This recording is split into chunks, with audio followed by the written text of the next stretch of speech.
2026 தேர்தலில் 234 தொகுதியிலும் ஜெயிச்சாலும் ஆச்சரியப்படுறதுக்கு இல்லைங்கிறது சட்டசபை. 200 அல்ல 220 வரும்னு சொன்னார். என்ன கஞ்சம் அதில் உங்களுக்கு? 234 சொல்லுங்களேன், வந்தாலும் ஆச்சரியம் இல்லை. பார்ட் 1 முடிஞ்சு போச்சு. பார்ட் 2 2.0 வருதுன்னு ரஜினிகாந்த் படப்பாணியில் பார்ட் 2 வருதுன்னு அதுதான் நம்ம சொன்னோம். பார்ட் 1 நாரி போச்சு.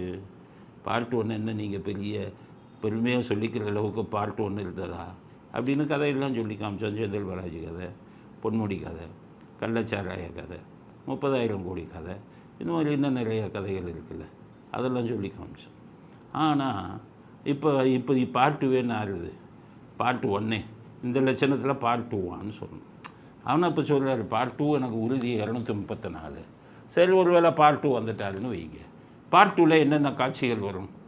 பார்ட் 1ல் வந்த காட்சிகளெல்லாம் நீங்கள் பார்த்துட்டீங்க. இப்போ பார்ட் 2ல் என்னென்ன நடக்கும்? இவங்க திரைக்கதை எழுத முடியாது, அது வருங்காலத்தில் நடக்க போகுது. என்னை பொறுத்தவரை நிச்சயம் பார்ட் 1 விட, முதல் பாகத்தை விட 2ஆம் பாகம் ஸ்டாலினின் ஆட்சி 2.0 இன்னும் ரொம்ப விறுவிறுப்பாக இருக்கும். ஏன்னு கேட்டிங்கன்னா, இப்போ டாஸ்மாக் அதிகாரிகளை இவங்க பிடிச்சிட்டாங்க. ஈடி அவங்கள கேட்கும்போது அவங்க நிறைய விஷயம் சொன்னாங்க. இவங்க பயந்து அதுக்கு ஸ்டே வேணும்னு கேட்டாங்க. உயர் நீதிமன்றம் முடியாதுன்னுச்சு. இவங்க உச்ச நீதிமன்றம் போவாங்கன்னு தெரியும். உடனே இவங்க அமலாக்கத்துறை மறுபடியும் பிடிச்சி விசாரணை ஆரம்பிச்சிட்டாங்க. அந்த விசாரிக்கப்படுறவெல்லாம் அரசியல்வாதி இல்லை, அதிகாரிகள். அவன் பார்த்தா நம்ம ஜெயிலுக்கு போகணும். அங்கே முக்கியமான ஆளுகளெல்லாம் பிடிச்சி இப்போ விசாரித்தா கதை கந்தலாகிறதா ஒரு செய்தி வந்துருக்கு.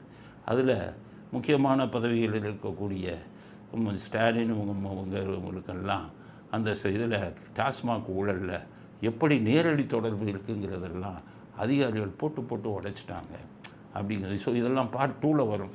இப்போ பார்ட் 1 முடியும் போது வந்துக்கிட்டு இருக்குது.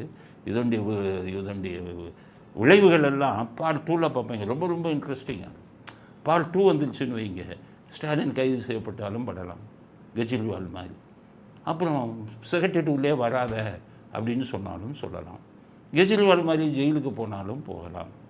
பார்ட் 2ல் ஃபஸ்ட்டு எடுத்தோடனே ரொம்ப விறுவிறுப்பாக இருக்கும். பார்ட் 2 நீங்கள் பார்த்தீங்கன்னா பார்ட் 1 விட, ஏன்னா பார்ட் 1ல் சும்மா செந்தில் பாலாஜி இவங்க தானே ஜெயிலுக்கு போனாங்க, பொன்முடி இவங்க தானே போனாங்க, கள்ளச்சாராயம் இதெல்லாம் ஒரு சாதாரண காட்சிகள். கிளைமேக்ஸ் உங்களுக்கு பார்ட் 2ல் தான் வரும்.